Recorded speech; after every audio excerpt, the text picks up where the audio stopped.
Good morning, dear friends. Good evening, good afternoon, good day, whichever way you're watching this. Welcome.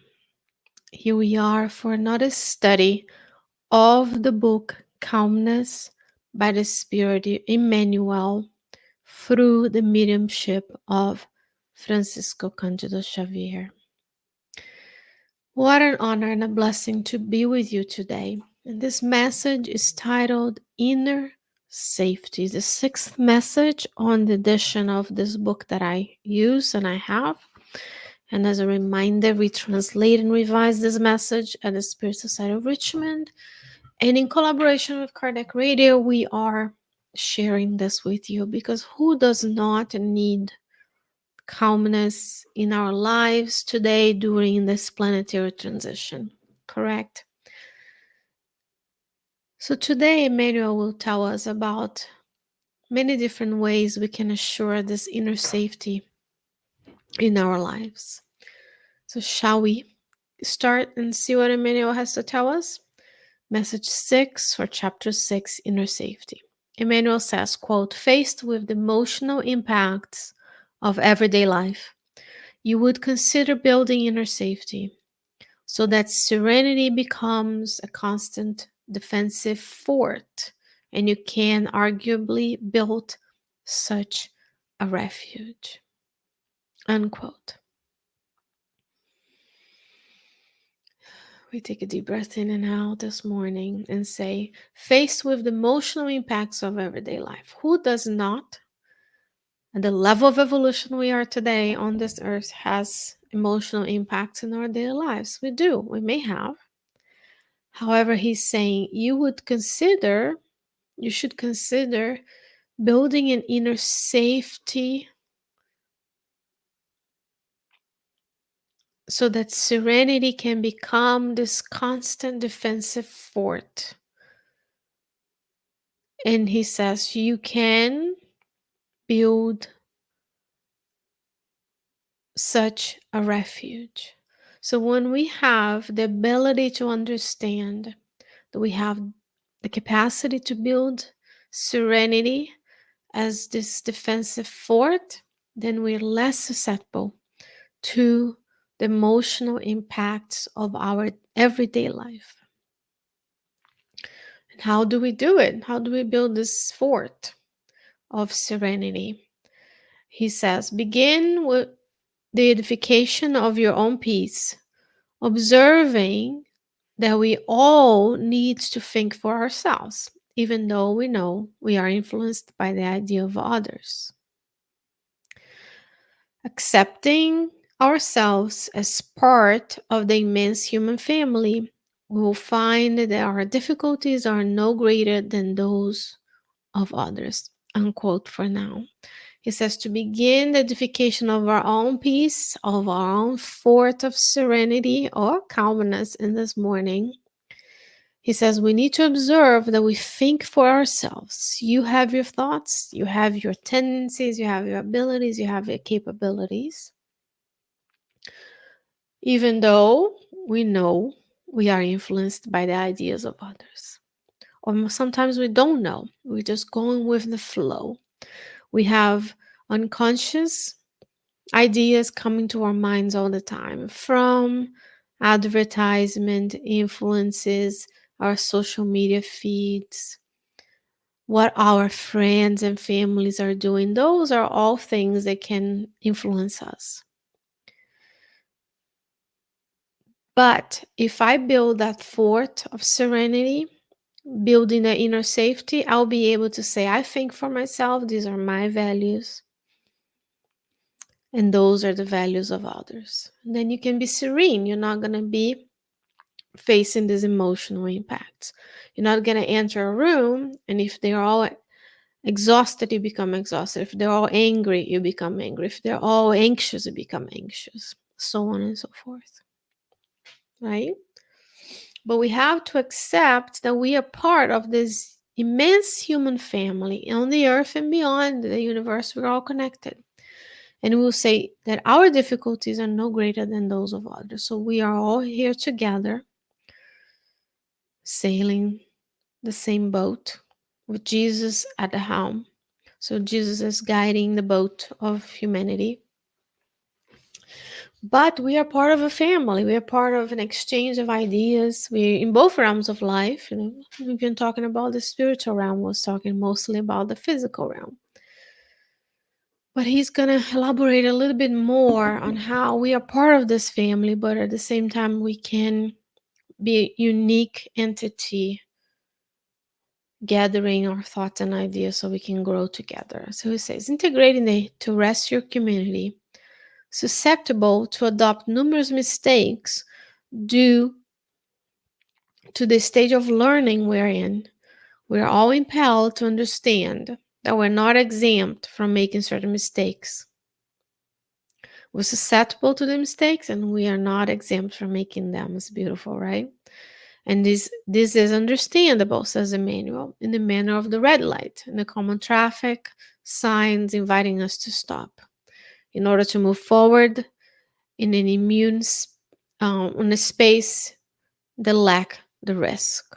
So he's making an analogy here that you're part of humanity. You're susceptible to making mistakes due to the stage we're in.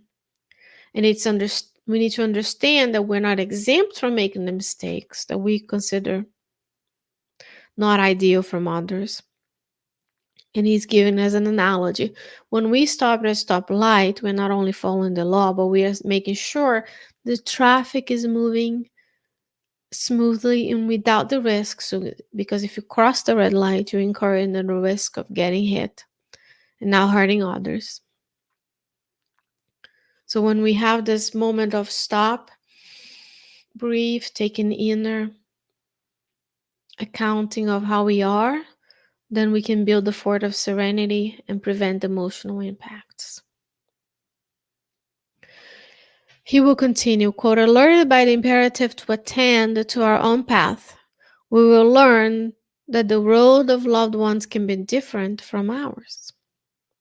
Admitting each creature as a passerby was a traveler in the car of their own existence, we will know to watch over our guidelines without interfering in the conduct of others. Sharing everyone's reality, it will be easy for us to recognize that the setbacks that occur, perhaps they also even happen in the march of the beings we love, competing to help them as much as we want to be helped in solving our problems. Unquote.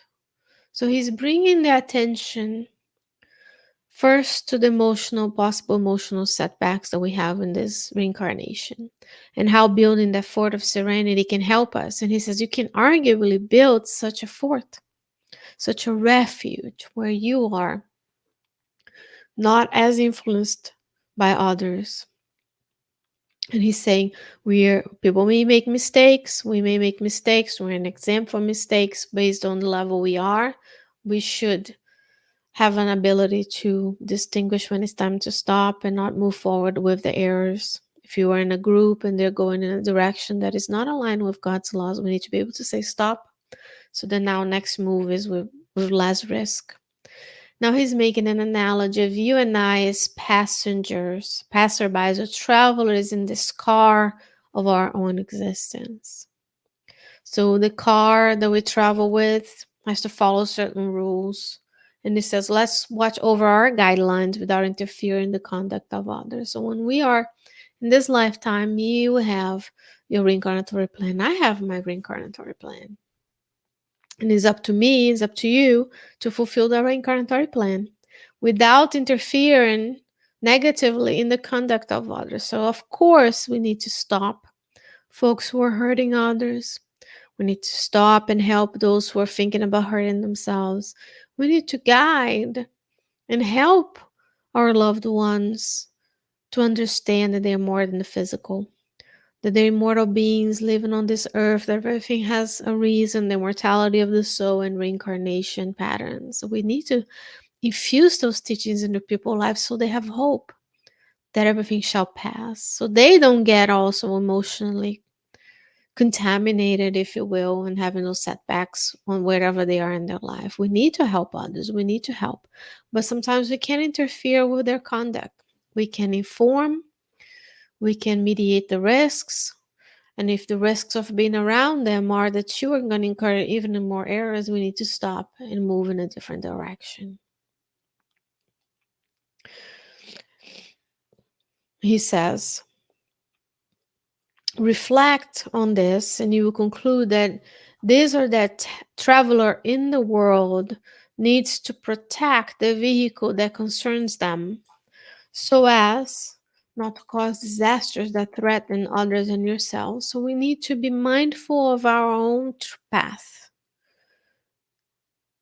There's a hint here towards what Jesus said. You will worry about the speck on your brother's eye, but don't you worry about the blindness on yours. I'm paraphrasing, of course. So when we focus on what am I here to do, where is God putting me to do, that doesn't mean I'm going to help, because maybe our path is, not maybe, our path is to help others. But we need to make sure, but before I criticize, before I see the errors of others, I understand I'm not exempt from mistakes. I'm also a traveler on this car of existence on the planet. And then we need to take care of this vehicle. We need to take care of our physical body, our emotional state, our mental state, so on and so forth, so that we can travel more easily, so we can avoid that my path hurt others. And we have to guide those within our realm and circle of influence so they also don't derail in their fulfillment of the duties of the life, right? Now, the title of this book is Calmness. The beginning of the message, in this message, was titled Inner Safety. And he started talking about serenity forts, this idea of shielding us from this emotional impact by knowing where we stand, by knowing that we are valued, and knowing that God loves us unconditionally. Even if we choose to incur in errors, God still loves us and gives us another opportunity. And this lifetime is that opportunity. Where in the past, we made mistakes. Now we're here to redress them. We ask for opportunities of learning, and the trials are given to us so we can move a step ahead. And will serenity ever prevail on the earth? Yes. All the planets are, and us, we are all under the guidance of the law of progress. As much as the earth as a physical planet will transform itself over time, and has. If you look at the evolution of the earth in its 5 billion years within the 15 billion years of the universe, earth has changed a lot over time. That's the physical progress. But there's also an emotional progress and moral progress that we experience. If you look at what we do today versus what we did 2,000 years ago, and how much more kinder, how much more empathetic we are, and how much more aware of our actions and how they affect others, the health of the earth, and the ability we have to help the lower beings, the beings in the other kingdoms of life, the animals and the plants, and so on and so forth. We've made a lot of progress, and progress is incremental.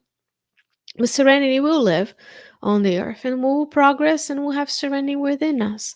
Just go to the books of Andrea Luiz, and you're going to see how more serene the mentors of the spiritual aid missions are compared to Andrea Luiz and the other participants. How they can see someone suffering in their lower zones, help them while seeing the potential and seeing them not as the mistake they committed that brought them to the monotheistic mindset that keeps them in the lower zones, and not seeing them only as the mistakes they've made, but also as the child of God that they are. So the mentors have the serenity, the fort. They're able to help without the emotional setback. So we can enter that meeting where everybody is exacerbated and we can be calm and be a calming post where we face difficulties in our households and we can be the voice of reason and we can remove ourselves from preventing ourselves from incurring even more mistakes. And Emmanuel will finish this message by telling us serenity will live with us on earth. So that's a statement. Serenity will live with us on earth when we understand that every sisterly and brotherly creature has his or her own body with dreams, commitments, achievements, and initiatives associated with them.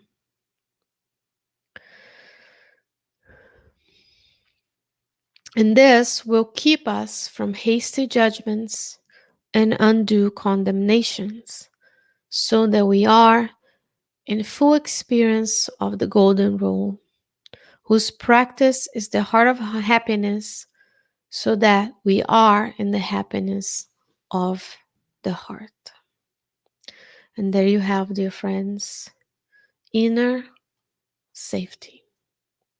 What a blessed message by Emmanuel this morning, this afternoon, this evening, whichever way you're watching this on demand. And I hope that today you can think about how can I build the inner fort of serenity, the refuge of calmness and peace in my heart, so that I can be a better instrument in fulfilling God's will for us in this lifetime. I hope that I can see you again, God willing, for another study of the book Calmness by the Spirit Emmanuel through the mediumship of Francisco Candido Xavier. But until then, stay well, stay safe, take care of yourself and others, and I'll see you soon.